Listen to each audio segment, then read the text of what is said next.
உங்க இஷ்டத்துக்கு நீங்க எதையும் செய்ய முடியாது.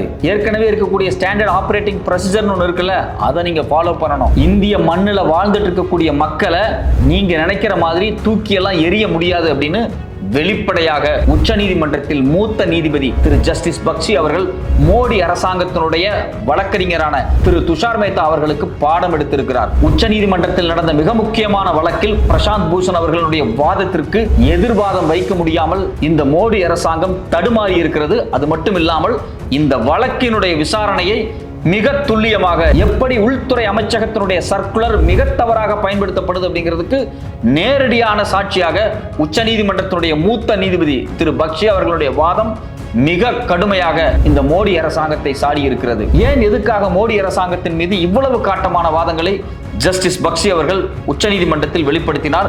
இதற்கு பின்னாடி இருக்கக்கூடிய அரசியல் என்ன? வணக்கம், அது தமிழ் குரல். நான் உங்கள் சத்யராஜ். உச்சநீதிமன்றத்தில் ஒரு பரபரப்பான விவாதம் நடந்திருக்கு. அதுல குறிப்பாக சொல்ல போனா அமித்ஷாவினுடைய உள்துறை அமைச்சகம் கடந்த சில நாட்களாக ரொம்ப தீவிரமான சில வேலைகளை தொடர்ச்சியா செஞ்சுட்டு இருந்தாங்க. இதனால இந்தியர்களுக்கு நேரடியான பாதிப்பு ஏற்பட்டு இருக்கு.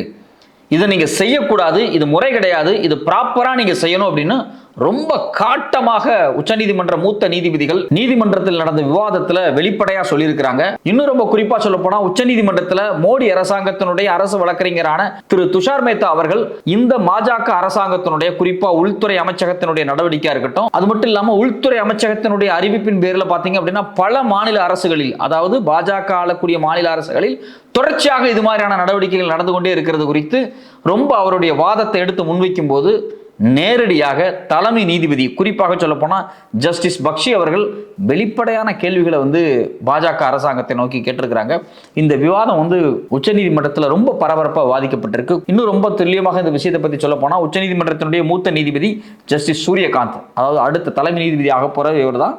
ஸோ அவர் தலைமையில் உருவாக்கப்பட்ட மூவர் கொண்ட குழு ஜஸ்டிஸ் சூரியகாந்த், ஜஸ்டிஸ் ஜோயமல் பக்ஷி, ஜஸ்டிஸ் விபுல் எம் பஞ்சோலி, இந்த மூவர் கொண்ட நீதிபதிகள் அமர்வு தான் சாலிசிட்டர் ஜெனரல் துஷார் மேத்தா அவர்கள் கொடுத்த வாதத்துக்கு நேர் எதிர் வாதங்கள் சொல்லியிருக்காங்க. அது குறிப்பா இந்த விஷயத்தினுடைய மையம் என்ன அப்படின்னா, வெஸ்ட் பெங்கால் இருக்கக்கூடிய வங்காளிகள் இந்தியாவில் பல மாநிலத்தில் போய் வேலை பார்க்குறாங்க. இன்னும் ரொம்ப துல்லியமாக சொல்லணும்னா 50 லட்சம் வெஸ்ட் பெங்காலை சார்ந்த வங்காளிகள் இந்தியாவில் பல மாநிலங்களில் வேலை பார்க்குறாங்க. குறிப்பாக நம்ம தமிழ்நாடாக இருக்கட்டும், கேரளாவாக இருக்கட்டும், கர்நாடகாவாக இருக்கட்டும், இங்கே ஷாப் லெவலில், அதாவது கீழ்மட்ட லெவலில் வேலை பார்க்கக்கூடிய பெரும்பாலான தொழிலாளர் வர்க்கம் யாருன்னு பார்த்தீங்க அப்படின்னா வெஸ்ட் பெங்காலிருந்து வந்தவங்க தான், வங்காளிகள் தான். ஸோ இப்போ இந்த வங்காளிகள் நம்ம ஊரில் மட்டும் இல்லை, தமிழ்நாடு, கர்நாடகா, கேரளா இங்கே மட்டும் கிடையாது. அவங்க அதிகமாக ஒரிசாவில் இருக்காங்க, உத்தரப்பிரதேசில் இருக்காங்க, டெல்லியில் இருக்காங்க, மகாராஷ்டிராவில் இருக்காங்க, அஸ்ஸாமில் எக்கச்சக்கமானவங்க இருக்காங்க. ஸோ இப்போ இங்கெல்லாம் என்ன நடக்குது அப்படின்னா, இவங்க வங்காளி மொழி பேசுறதுனாலேயே இவங்க பங்களாதேஷ்ல இருந்து வந்த அந்நியர்கள், வெளிநாட்டுக்காரர்கள், இன்ஃப்ளூரேட்டர்ஸ், ஊடுருவற்காரர்கள் அப்படின்னு சொல்லி அவங்கள தூக்கி பிடிச்சு கொண்டு போய் இந்தியாவினுடைய பார்டர்ல விட்டுருக்காங்க. அப்ப சமீபத்தில் பார்த்தீங்க அப்படின்னா ஒரு கர்ப்பிணி பெண், அவங்க வங்காளி மொழி பேசுறதுனாலேயே அவங்க பங்களாதேஷ்ல இருந்து வந்தவங்க அப்படின்னு சொல்லி தூக்கி கொண்டு பார்டர்ல விட்டுட்டாங்க. இது மட்டும் இல்லாமல் அங்கே இருக்கக்கூடிய பார்டரில் இருக்கக்கூடிய அதிகாரிகள், போலீஸ் அதிகாரிகள் நீங்கள் இங்கிருந்து போயிடுங்கலாம், சுற்றுவோம் அப்படின்னு சொல்லி மிரட்டியிருக்காங்க. ஸோ அப்போ அந்த பெண் இந்தியாவினுடைய நிலத்தில் இருந்து தூக்கிட்டு போய் அப்புறப்படுத்தப்பட்டிருக்கிறாங்க அப்படிங்கிறதான் பத்திரிகை செய்தியா இருக்கு. அடிப்படையில் பார்த்தீங்க அப்படின்னா அவங்க ஒரு வெஸ்ட் பெங்காலை சார்ந்தவங்க அப்படின்னு சொல்றாங்க. இது மாதிரி எக்கச்சக்கமான ஆதாரங்கள் டெல்லியா இருக்கட்டும், ஒரிசால இருந்து கிட்டத்தட்ட 200 பேர்த்துக்கு மேல, அது மட்டும் இல்லாமல் அஸ்ஸாமில் இருந்து இப்படி நிறைய பேர்த்த தொடர்ச்சியாக தூக்கி கொண்டு போய் பார்டர்ல விடுறது அப்படிங்கிறது ரொம்ப ரொம்ப ரொம்ப இயல்பா நடந்துகிட்டு இருக்கு. திடீர்னு போலீஸ்காரங்க வர்றாங்க. இப்போ டெல்லியில எல்லாம் பார்த்தீங்க அப்படின்னா ஒரு ஏரியாவில் வாழ்ந்துட்டு இருக்கக்கூடிய வங்காளிகள் அவங்கள மொத்தமா பிடிச்சிட்டு போய் நீங்களாம் பங்களாதேஷ்ல இருந்து வந்தவங்கன்னு சொல்லி கொண்டு பார்டர்ல விட்டாங்க. ஸோ இதுக்கெல்லாம் கடுமையான எதிர்ப்பு தெரிவிச்சு ஏற்கனவே பார்த்தீங்கன்னா இது குறித்து கல்கத்தா கோர்ட்ல ஒரு பெரிய விவாதமாக நடந்துச்சு. அது மட்டும் இல்லாமல் மம்தா பானர்ஜி வெளிப்படையாகவே இதை எச்சரிச்சாங்க. இது பங்காளா விரோதி அப்படின்னு சொல்லி அவங்க வெளிப்படையாக சொன்னாங்க. வங்காளிகளுக்கு விரோதமாக செயல்படுகிறார்கள் அப்படின்னு சொல்லி இந்த பாஜக அரசாங்கத்தை கடுமையாக கண்டிச்சாங்க. இதை விட மோசமான விஷயம் என்ன அப்படின்னா, அஸ்ஸாமினுடைய முதலமைச்சராக இருக்கக்கூடிய ஹேமந்த் பிஸ்வா சர்மா அவர் பார்த்தீங்கன்னா வடகிழக்கினுடைய அமித்ஷா அப்படின்னு பெருமையா சொல்றாங்க. அவ்வளவு மோசமாக அங்க வாழக்கூடிய சிறுபான்மையின மக்களை ஒடுக்கக்கூடிய ஒரு நபரா இருக்கார். அவர் என்ன சொல்றாரு அப்படின்னா, 2011 சென்சஸ் இதுல யாரெல்லாம் வங்காளிகள் இருக்காங்களோ அவங்க எல்லாம் பங்களாதேஷ்காரங்க தான், அவங்க எல்லாத்தையும் நாங்க எங்க மாநிலத்தை விட்டு தூக்கி எறிவோம் அப்படின்னு அவர் பேசியிருக்கிறார். அது மட்டும் இல்லாமல் பல பேர்த்த அஸ்ஸாம்லேருந்து பிடிச்சு கொண்டு போய் பார்டரில் விட்டுட்டு வந்துடுறாங்க. இது ரொம்ப கேஷுவலாக அஸ்ஸாமில் நடக்குது. அது மட்டும் இல்லாமல் பார்த்தீங்க அப்படின்னா ஒரிசால சமீபத்தில் பார்த்தீங்க அப்படின்னா கடந்த ஜூலை 7ஆம் தேதி கிட்டத்தட்ட 444 ஒர்க்கர்ஸ், மைக்ரண்ட் ஒர்க்கர்ஸ், அவன் வெஸ்ட் பெங்கால்ல இருந்து ஒரிசாவுக்கு வந்தவன். ஒரிசாவை பார்த்தீங்க அப்படின்னா ஒரிசாவினுடைய டூரிசம் இருக்கு பார்த்தீங்களா, அந்த டூரிசத்தில் மேஜர் கான்ட்ரிபியூஷன் வந்து வங்காளிகள் டூரா வர்றதுனால தான். அவங்க எல்லாமே வெஸ்ட் பெங்காலை சேர்ந்த மக்கள். அவங்கள ஒரு 400-500 பேர்த்த பிடிச்சி மொத்தமாக கொண்டு போய் நீ எல்லாம் வந்து பங்களாதேஷ்காரன், என் நாட்டுக்காரரே கிடையாது, நீ இந்தியனே கிடையாது கொண்டு பார்டரில் விட்டாங்க. இது ஒரு பெரிய சர்ச்சையாக மாறிச்சு. அதே மாதிரி டெல்லியில் கடந்த ஜூலை 8ஆம் தேதி டெல்லியில் இருக்கக்கூடிய ஜெய்ஹிந்த் காலனி, இங்கே நிறைய பேர் வந்து வங்காளிகள் வாழ்ந்துட்டு இருக்காங்க. அந்த ஏரியாவிலே எலக்ட்ரிசிட்டி, வாட்டர் சப்ளை எல்லாத்தையும் கட் பண்ணிட்டாங்க. கேட்டால் நீங்கள்லாம் வந்து பங்களாதேஷ்லேருந்து வந்தவங்க அப்படின்ட்டாங்க. இதுக்கு எல்லாத்துக்குமே அவங்க சொல்லக்கூடிய ஒரே ஒரு காரணம் என்ன அப்படின்னா, நீங்கள் வங்காளி மொழி பேசுகிறீங்க, அவ்வளோதான். நமக்கு ரொம்ப அதிர்ச்சியாக இருக்கிறது, வங்காளி மொழி பேசக்கூடியவங்க இந்தியாவில் தான் அதிகமாக இருக்கிறாங்க. பஞ்சாபி மொழி பேசக்கூடியவங்க இந்தியாவில் அதிகமாக இருக்கிறாங்க. அதே சமயத்தில் பாகிஸ்தான்ல இருக்காங்க, பங்களாதேஷ்ல இருக்காங்க. நீங்க ஒரு மொழி பேசக்கூடியவன் அப்படின்னு சொல்லி எப்படி எவ்வளவு பெரிய தண்டனை அவங்களுக்கு கொடுக்க முடியும்? இதைத்தான் கோர்ட்ல ஒரு மிக முக்கியமான ஆர்குமெண்டா நடந்திருக்கு. ரொம்ப குறிப்பா சொல்ல போனா ஒரு NGO, அதனுடைய பேர் பார்த்தீங்கன்னா மைக்ரண்ட் ஒர்க்கர்ஸ் வெல்ஃபேர் போர்டு, இவங்க கோர்ட்ல வந்து உச்சநீதிமன்றத்தில் வந்து அவங்களுடைய வழக்கு தாக்கல் செய்றாங்க. ஏற்கனவே கல்கத்தா கோர்ட்ல இவங்க தான் வந்து கேஸ் போட்டிருந்தாங்க. திரு பிரசாந்த் பூஷன் மூத்த வழக்கறிஞர் வந்து அவருக்காக சார்பாக ஆஜராகி வாதாடுறாரு. அப்படி வாதாடும் போது மோடி அரசாங்கத்திற்கு ஆதரவாக மோடி அரசாங்கத்தினுடைய நீதிபதி திரு துஷார் மேத்தா, சாலிசிட்டர் ஜெனரல் அவர்கள் வந்து ஆர்குமெண்ட் பண்றாரு. அவர் என்ன சொல்றாரு அப்படின்னா, India was not the world's capital for illegal immigrants, eat away our resources which we can divert to our own citizens அப்படின்னு சொல்லி வாதாடுறாரு. இந்தியா ஒன்றும் இல்லீகல் இமிகிரன்ஸுக்கான நிலம் கிடையாது, இங்க இருக்கக்கூடிய ரிசோர்ஸை தின்னுட்டு அவங்க போயிடக்கூடாது, நம்ம மக்களுக்கு கொடுக்கணும் அப்படின்னு சொல்றாரு. இந்தியா உண்மையிலேயே இல்லீகல் இமிகிரன்ஸுக்கான நிலமா இருந்துடக்கூடாது அப்படிங்கிறதா எல்லாருத்தனுடைய விருப்பம். ஆனா இந்தியர்களையே இல்லீகல் இமிகிரன்ஸ் தூக்கி போடுறதா இங்க சிக்கல். அதை நம்ம சொல்லல, வெளிப்படையாக உச்சநீதிமன்ற கோர்ட்லயே ஜஸ்டிஸ் பக்சி நிறைய விஷயத்தை அவர் பேசுறாரு. இப்படி கண்ணாபின்னான்னு மோடி அரசாங்கத்தினுடைய துஷார் மேத்தா பேசும்போது வெளிப்படையாக ஜஸ்டிஸ் பக்சி அவர்கள் தெளிவா சொல்றாரு. இங்க பாருங்க, ரெண்டு விஷயம் இருக்கு. ஒன்னு இந்தியாவுக்கு உள்ள இருக்கிறவங்க, இன்னொன்னு இந்தியாவினுடைய பார்டரை கிராஸ் பண்ணி வர்றவங்க. இன்னொரு முக்கியமான விஷயம் என்ன, பார்டரை கிராஸ் பண்ணி வரும்போது நீங்க அவங்கள தடுக்கலாம், அது பிரச்சனை கிடையாது. ஆனா இந்திய நிலத்துக்குள்ள அவன் இருக்கிறான் அப்படின்னா அவன் பங்களாதேசியாகவே இருந்தாலும் அதுக்கு ஒரு ஸ்டாண்டர்ட் ஆப்ரேட்டிங் ப்ரொசீஜர் இருக்கு, அதுக்கு ஒரு நார்ம்ஸ் இருக்கு, அதுக்கு ஒரு சட்டம் இருக்கு. அந்த சட்டத்தின் அடிப்படையில், ட்ரிபியூனலின் அடிப்படையில் அவனை எப்படி இங்கிருந்து அனுப்பணுமோ அப்படிதான் அனுப்பணுமே தவிர அவனை பிடிச்சு கொண்டு போய் அவன் யாரு என்னன்னு என்கொயரியே பண்ணாம பார்டர்ல கொண்டு விட்டுற முடியாது. இதைத்தான் வந்து வெளிப்படையா திரு பக்சி அவர்கள் சொல்றாங்க. There was a distinction between a person found crossing the international border and someone found inside the Indian territory.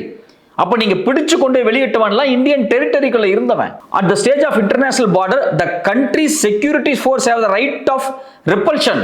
ஒருத்தனை திருப்பி அனுப்பலாம், அவன் பார்டருக்குள்ள என்ட்ரி ஆகும்போது அவன் தடுக்கலாம், அந்த நேரத்தில் சுடக்கூட செய்யலாம். யாரோ ஒருத்தன் பார்டருக்குள்ள வரும்போது ஒரு பாதுகாப்புக்காக என்ன வேணாலும் நடக்கலாம். ரெண்டாவது, நீங்க உள்ள வந்தவன் என்ன பண்ணக்கூடாது, அப்படி பண்ணக்கூடாது அப்படின்னு அவர் தெளிவா சொல்றாரு. But once the person, foreigners or otherwise is within the Indian land mass, there must be some procedure which would call upon the Solicitor General to explain அப்படிங்கிறாங்க. அதாவது ஒருத்தன் ஃபாரினராகவே இருந்தாலும் அவன் பார்டரை தாண்டி இந்தியாவுக்குள்ள வந்து வாழ்ந்துகிட்டு இருக்கான் அப்படின்னா அவனை நீ டிபார்ட் பண்ணி அனுப்புறதுக்கு ப்ரொசீஜர் இருக்கு, அதை நீங்க சொல்லுங்க அப்படின்னு சொல்லி வெளிப்படையா அவர் கோர்ட்லயே கேட்கிறாரு. அது மட்டும் இல்லாம இன்னும் ரொம்ப காட்டமா அவர் என்ன சொல்றாருன்னா, do you propose to build a wall like in America அப்படின்னு சொல்லி துஷார் மேத்தாவை பார்த்து கேட்கிறாங்க. நீங்க என்ன அமெரிக்காவில் இருக்கிற மாதிரி செவரு கட்ட சொல்றீங்களா அப்படிங்கிறாங்க. எப்படி அமெரிக்காவில் வந்து மெக்சிகோவுக்கும் அமெரிக்காவுக்கு இடையில ஒரு மிகப்பெரிய செவரு கட்டப்பட்டிருக்கு, அந்த செவுத்தை நுழைஞ்சு மக்கள் வர்றதுக்கு கஷ்டப்பட்டு பல பேர் செத்துக்கிட்டு இருக்காங்க. ஸோ அது மாதிரி நீங்க கட்ட சொல்றீங்களா அப்படின்னு சொல்லிட்டு உச்சபட்சமாக ரொம்ப அழகா ஒரு விஷயத்தை சொல்றாரு.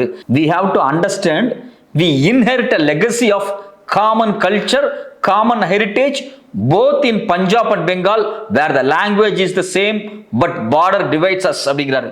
சூப்பரா சொல்றாரு. ஐயா, பார்டர் வேணா வேற வேறையா இருக்கலாம், ஆனா வங்காளிகளுக்கும் பஞ்சாபிகளுக்கும் ஒரே கல்ச்சர், ஒரே இன்ஹெரிட் அப்படிங்கிறாரு. உண்மை. 2000-3000 ஆண்டுகளாக வங்காளிகளும் பஞ்சாபிகளும் ஒரே இனமாக வாழ்ந்து வந்தாங்க. 1947 இந்தியாங்கிற நாடு ரெண்டாக உடைக்கப்படும் போது, பாகிஸ்தான் தனியாக பிரியும் போது அந்த மக்களை கூறு போட்டு பிரித்தார்கள். அது வரைக்கும் வங்காளிகளா இருந்தாங்க, ஒற்றுமையா இருந்தாங்க. ஆனா இப்ப வங்காளம் பேசக்கூடிய முஸ்லிம்ஸ், வங்காளம் பேசக்கூடிய இந்துன்னு சொல்லி பிரிச்சாங்க இல்லையா?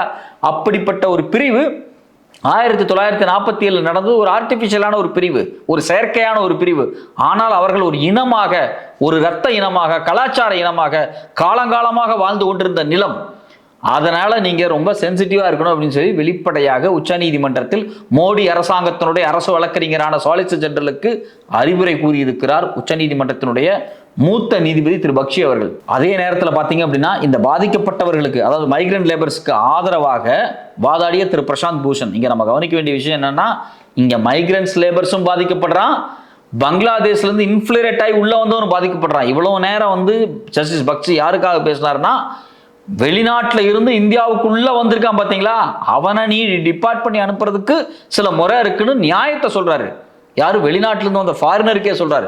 ஆனா இங்க காலத்தின் கொடுமை என்ன அப்படின்னா, இந்தியாவிலேயே பிறந்த, இந்தியாவிலேயே வளர்ந்த இந்திய வெஸ்ட் பெங்கால் குடிமக்கள், மேற்கு வங்கத்தை சார்ந்த மக்கள் கூலிகளாக இந்தியா முழுக்க பரவிக்கிட்டு இருக்காங்க. அதுல பெரும்பாலும் இந்தியாவில் இருக்கக்கூடிய ஒடுக்கப்பட்ட மக்கள் தான்.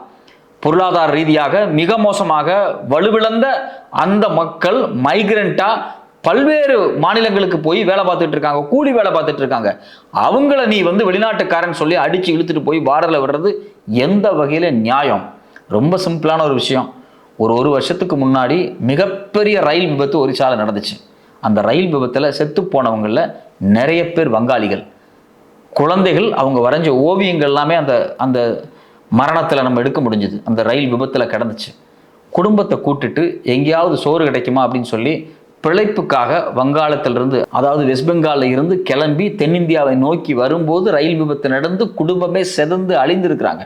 அது மட்டும் இல்லாமல் செத்த நிறைய வங்காளினுடைய லேபர்ஸ் இருக்காங்க பார்த்தீங்களா, அவங்க எல்லாத்துமே குடும்பங்கள் வந்து வெஸ்ட் பெங்காலில் இருந்திருக்கிறாங்க. அப்போது வெஸ்ட் பெங்கால், மேற்கு வங்கத்தினுடைய லேபர் மைக்ரேஷன் அப்படிங்கிறது ரொம்ப ரொம்ப ரொம்ப ரொம்ப காமனான ஒரு விஷயம். 50 லட்சம் சொல்கிறாங்க, கிட்டத்தட்ட 1 கோடிக்கு மேலே இந்தியா முழுக்க மைக்ரண்ட்டாக இருக்கக்கூடிய அந்த மக்களை நீ வங்காளி மொழி பேசுகிறாய் என்ற ஒரே காரணத்திற்காக நீ அந்நியன், வெளிநாட்டுக்காரன் அப்படின்னு சொல்லி பிடிச்சு கொண்டு தூக்கி போடுறது எந்த வகையில் நியாயம்? இது மட்டும் இல்லாமல் ஒரு ப்ரொசீஜர் இருக்குது. அது என்ன அப்படின்னா, யூனியன் மினிஸ்ட்ரி சில கைட்லைன்ஸே கொடுத்துருக்காங்க. நீங்கள் வந்து ஒருத்தரை வந்து டிபார்ட் பண்ணி வெளிநாடுகளுக்கு அனுப்பணும் அப்படின்னா, அதாவது home ministry guidelines requiring an inquiry by the state government before the deportation. The method of deportation is against their own circular. The circular says first an inquiry had to be made with the state government. In this case, without any inquiry, they pushed her out of the country. அதாவது நீங்க ஒருத்தங்க வெளிநாட்டுக்காரங்களாவே இருந்தாலும் சரி, இந்தியாவிலிருந்து depart பண்ணி அனுப்புறதுக்கு முன்னாடி நீங்க முதல்ல என்கொயரி பண்ணணும். இந்த என்கொயரி ஏன் பண்ணலை? உங்க இஷ்டத்துக்கு நீங்க சர்க்குலர் விடுவீங்களா? அதாவது ஹோம் மினிஸ்ட்ரியிலேருந்து ஒரு சர்க்குலர் வருது, சர்க்குலர்லையும் இருக்குது, ஆனால் சர்க்குலரை யாரும் ஃபாலோ பண்ணல. ஸோ இதெல்லாமே ரொம்ப ரொம்ப ரொம்ப ரொம்ப மோசமான விஷயங்கள். அது மட்டும் இல்லாமல் பிரசாந்த் பூஷன் மனம் வருத்தப்பட்டு சொல்கிறாரு, பார்டரில் அங்கே மக்களை நிற்க வச்சு ஓடி போயிருங்க, இல்லைனா சுற்றுவோம் அப்படின்னு அங்கே இருக்கக்கூடிய பார்டர் செக்யூரிட்டி ஃபோர்ஸ் சொன்னாங்க அப்படிங்கிறத பதிவு பண்ணியிருக்கிறாரு. அதாவது you run away or we will shoot you அப்படின்னு சொல்லி பங்களாதேஷ் ரைஃபிள்ஸ் சொன்னதாக வெளிப்படையான பதிவுகளை பிரசாந்த் பூஷன் அவர்கள் உச்சநீதிமன்றத்தில் பதிவு செய்திருக்கிறார். ஸோ இப்போ இதெல்லாத்தையும் ஒட்டுமொத்தமாக எடுத்து வச்சு பார்க்கும்போது மோடி அரசாங்கத்தினுடைய உள்துறை அமைச்சகத்தினுடைய ஒரு நடவடிக்கையாக நாங்கள் வந்து இஸ்லாமியர்கள், குறிப்பாக பங்களாதேஷ் இஸ்லாமியர்களாக இருக்கட்டும் இல்லை மற்ற பகுதியிலிருந்து வரக்கூடிய இஸ்லாமியர்களை நாங்கள் அப்புறப்படுத்துகிறோம், அவர்கள் அந்நியர்கள், இந்த நாட்டுக்கு உரியவர்கள் இல்லை அப்படிங்கிற ஒரு மதத்தை கிரைட்டீரியாக வச்சு பல பேர்த்த தூக்கி எறிகிற வேலையை அவங்க தொடர்ச்சியாக செய்கிறாங்க. இதைத்தான் என்ஆர்சியாக வேறு வேறு முறையில் செய்கிறாங்க, பீகாரில் எஸ்ஐஆராக செய்கிறாங்க. ஆனால் இப்போ என்ன நடந்திருக்கு அப்படின்னா, தன் சொந்த மக்களை, இந்தியாவுக்கு தேசிய கீதத்தை எழுதிய வங்காளிகளை, இந்தியாவுக்கு பாரத் மாதா கி ஜேங்கிற வார்த்தையை உருவாக்கி கொடுத்த அந்த இந்தியர்களை, வந்தே மாதரம் பாடலை உருவாக்கி கொடுத்த அந்த வங்காளிகளை தூக்கி வெளிநாட்டுக்காரர்கள் என்று தூக்கி எறியக்கூடிய வேலை தொடர்ச்சியாக நடக்குது. இது மிகப்பெரிய அபத்தமான ஒரு விஷயம். இதை உச்சநீதிமன்றம் கடுமையாக கண்டிச்சிருக்கிறாங்க. பொறுத்திருந்து பார்ப்போம் உள்துறை அமைச்சகம் இது குறித்தான ப்ரொசீஜர்ஸ் அண்ட் பாலிசியில் ஏதாவது மாற்றங்களை கொண்டு வராங்களா அப்படின்னு.